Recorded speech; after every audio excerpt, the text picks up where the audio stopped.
Okay, so I'm really tired and I need to go to bed. Okay, I've had it. I know it's only Wednesday, but Monday was really busy. Tuesday was really busy.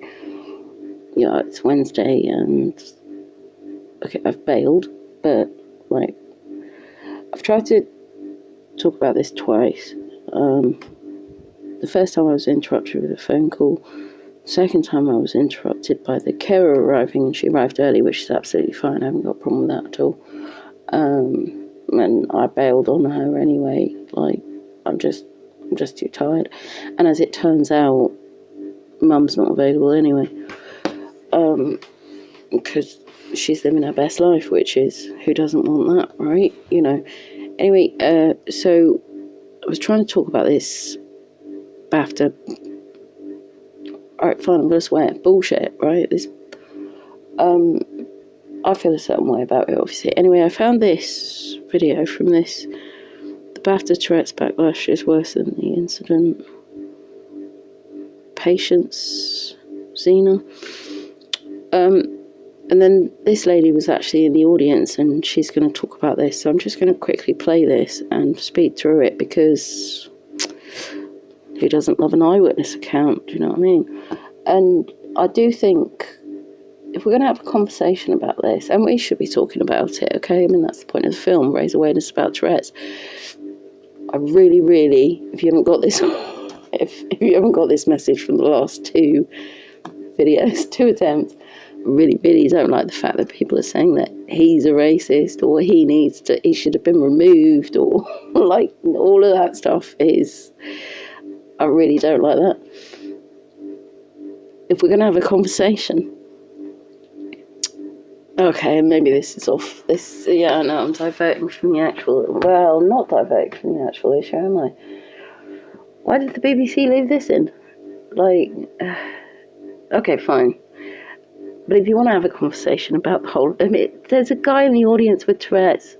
Did he say something like massively inappropriate at a really inappropriate time? Yeah. He's got Tourette's. I don't know how else does that make him a racist? No. Just no. No. And should disabled people and people with, yeah, they absolutely should still be included in, I mean, what are you talking about? You're talking about discrimination. Like, I can't have a conversation with you about I'm offended by a word whilst you're talking about banning people with disabilities from attending events because it makes other people uncomfortable. I can't do that. And if you don't see the absolute irony and hypocrisy in that situation, I've got nothing to say to you. And then sure, I'll make it about me quickly. Yeah, probably the worst MS episode attack that I had. I developed tremor, and I looked like Winston the nodding dog. And it does. It makes you want to, because other people look at you. It makes other people uncomfortable, and then you don't go out. You have to hide it. No, just no. In these times when we're all trying to be so loving and accepting, and everybody. I'm sorry. I am really sorry if it makes you uncomfortable. But if you feel uncomfortable about somebody with a disability, whatever that disability is, whether it's a verbal tic, a physical tic, a speech impediment, a physical, impairment or something, I see it all the time with people.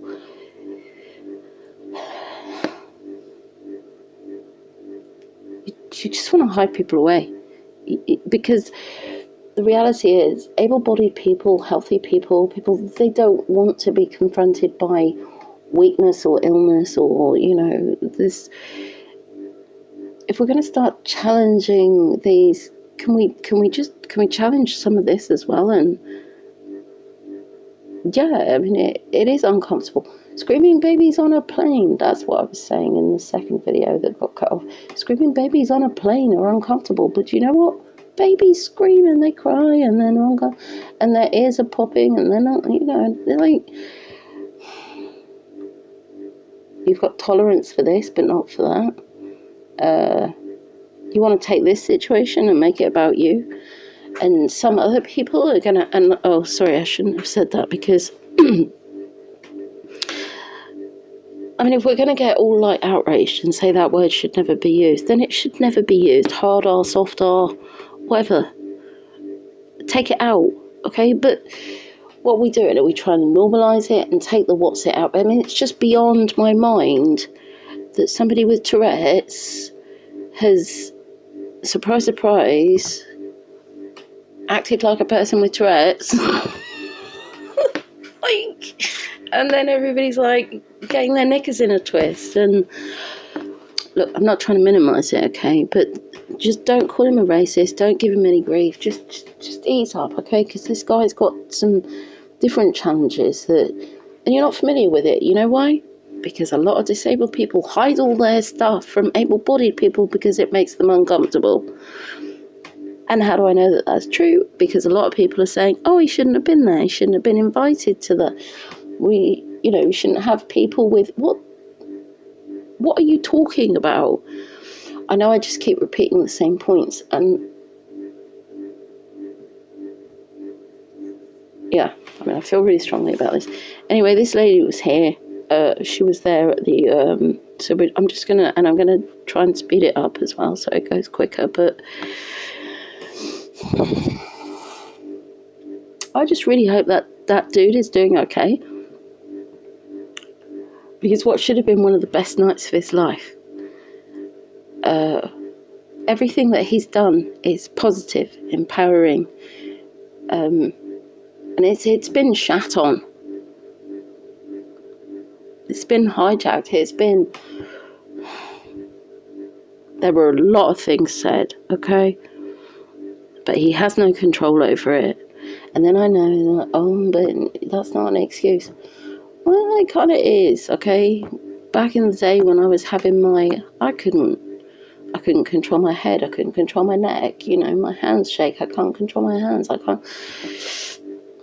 Unless you've experienced it. And this is the thing, right? Or somebody who maybe they've got Parkinson's, or maybe they've got cerebral palsy, or maybe they've got whatever, a speech impediment, or whatever their issue is, it makes people uncomfortable. He can't help it. It's not his choice. So, yeah, I really do. I think it's a you problem, and I think you need to sit in that uncomfortability and show, yeah, I do. Okay, I'm in that group. I want to show grace to him. I can still have, but if you want to make an issue about that word and you want to erase it from our vocabulary, don't put it in hip-hop songs. Don't, it's either, you can't say a word that doesn't exist. You can't say a word that isn't out there. You can't. So don't do it.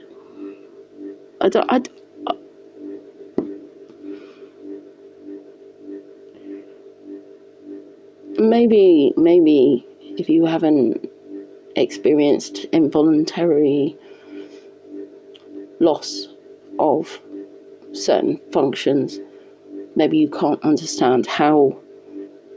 But you've had hiccups. You can't control when you hiccup. You've had sneeze, maybe cough. Basic human functions. I mean, do you snore? Can you control that you snore at night? No. I mean, that's a little bit different, because that's to do with different things. But hiccups, sneezing, coughs, and I'm not even going to pretend, I don't think Tourette's is even as controllable as those things. Blinking. Do you know what I mean? It's like there is something wrong in the neurons in their brain. It's a neurological condition, and there's something wrong in the wiring with the thing of their brains into the speech center, and it doesn't mean that word is in his vocabulary. It doesn't mean it's in his head. It doesn't mean it's. What can I tell you? Having a disability is a bit of an asshole. Ask Celine Dion. You know, she sang for a living. Well, okay, fine. I'm not bringing Celine Dion into this. I'm just saying that you can't control it. And, you know, when you're born and you've got a certain melanin, I said this in one of the other videos, you know, you can't control that. You can't control where you're born. You can't control it. It's not deliberate, okay? Blinking, sneezing, coughing, hiccuping. Right, okay, hang on. Right, just do this. At the BAFTAs when Don Davidson said the M-word in front of Delroy Lindo and Michael B. Jordan, and I just want to add in my 2 cents as someone who was at the ceremony from start to finish and witnessed everything that you do not see on TV. Now, I want to give some context that John had clearly been experiencing kind of quite intense tics all evening. You could hear them from even the kind of pre-show stuff, when we'd all sat down and they go through kind of like a bit of a ramble being like, by the way, make sure you do this, please don't do this, da-da-da. You don't see that on TV. He was experiencing verbal tics all throughout that. He had been experiencing them all throughout until that moment. Alaming actually came on stage to address the audience. I don't know if this part was aired on TV right at the beginning of the show, but he did address us, at least, in the room, and just said, by the way, John is in the audience, he has Tourette's. There's a wonderful film, I swear, that you can go and watch if you want to understand more about Tourette's, but this is how Tourette's shows up for some people, so if you hear him experiencing verbal tics, that's why. So everyone in the audience kind of had this mutual understanding that, you know, we have as someone in the audience that experiences verbal tics that has Tourette's syndrome, and that is why we are hearing kind of occasional words and phrases being shouted out. So when the particular incident that everybody's talking about actually occurred, it was awkward, but I don't necessarily know that it was totally unexpected. For me, at least, it wasn't totally unexpected. Doesn't mean I didn't go, ooh, because it was awkward. It was incredibly awkward. I felt terribly for Michael Jordan and Delroy Lindo because they shouldn't have had to have heard that or experienced that, but I also felt completely mortified for John, who I'm sure did not want to say that. I think people really need to understand what Tourette's syndrome is and what it can mean and how it shows up for some people. And just because, as someone with Tourette's, your verbal tic makes you say something, that does not necessarily mean that that is a reflection of your character. John has done so much for people with Tourette's. He is a living legend. There's a reason that a film has been made about him and his life and his experience. And I really wish this moment had been edited out because it's not fair on him. And I actually don't think it's fair on Michael and Delroy either that this situation has now kind of overshadowed. Pre-loved, verified, you know, it's the real deal. Yeah, anyway, so like, basically that's it. It's really,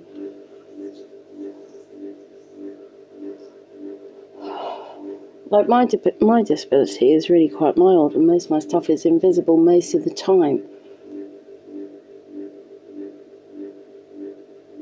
Well, except for, we get judged all the time. And then hearing people say, oh, he shouldn't be in that space, he shouldn't have been at the awards, he shouldn't have, you know, I just, yeah, I think I've said enough about that now. Anyway, just, oh,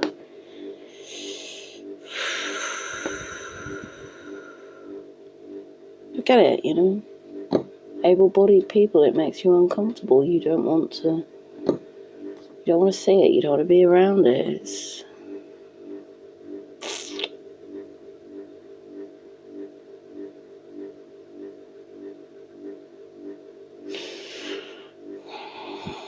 yeah, I don't, no, I don't actually get it. I think it's discrimination. I think it's ugly. I think it's,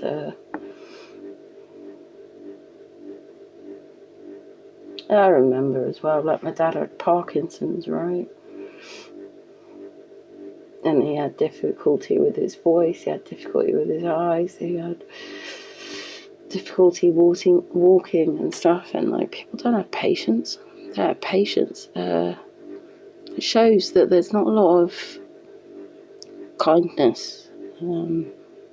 Patience, kindness. Everybody's so busy in their own lives, and everybody's so, You don't want to see it. You just don't want to see it. You don't want to deal with it. You want to pretend that it's not there. And that's why the film is so important. And that's why the film was nominated. And that's why it's important that we have these conversations. And I'm sorry, but you're going to have to sit in your uncomfortability. And if you've never had to interact with, if no one that you love or care about has ever experienced a situation like this, I'm happy for you and you're lucky. But the reality is, it can come in. There's so many different ways. You could have a car accident, you could have a brain injury, you can have a stroke. You could have, I don't know, maybe Alzheimer's, dementia, but you can have like Parkinson's or multiple sclerosis. There are so many different things. But you don't want the disabled people around you. Got it. Okay? Cerebral palsy. Involuntary tics, Tourette's. Speech impediment. Just maybe think about your kindness, your empathy, your patience, I don't know, have some curiosity, find out about watch the film. Because what's happening right now is absolutely, but fine. I mean, like, no, I don't mean it, but fine. What I mean is, if it makes the message more impactful, if more people learn and understand, if more people gain more tolerance and patience and understanding, and because what's happening right now, when I look at this, I'm not talking about the fashion. That's not. Oh, did you know that Princess Catherine re-wore a dress from 7 years ago or something? I mean, good on her. She's very good at that. And she is gorgeous. She's beautiful. Yeah. I don't know, there was a film about Tourette's. Someone that was related to the film that has Tourette's was in the audience, and it made people uncomfortable, and just sit in that uncomfortability. He's lived with it for, how old is he? I don't know. I can't even remember his name. But don't call him a racist. Go and educate yourselves. And there was a lot of stuff that was said. Do you know what I mean? He had tics all night. Of course he did. It was a high-stress situation. They're more comfortable. We've got to accept everybody these days. Do you know what I mean? We've got to accept this, accept that. But not disabled people, yeah? Apparently that's okay. You can just tell them that they're not invited. They gotta go somewhere else. Yeah, I've got a problem with that.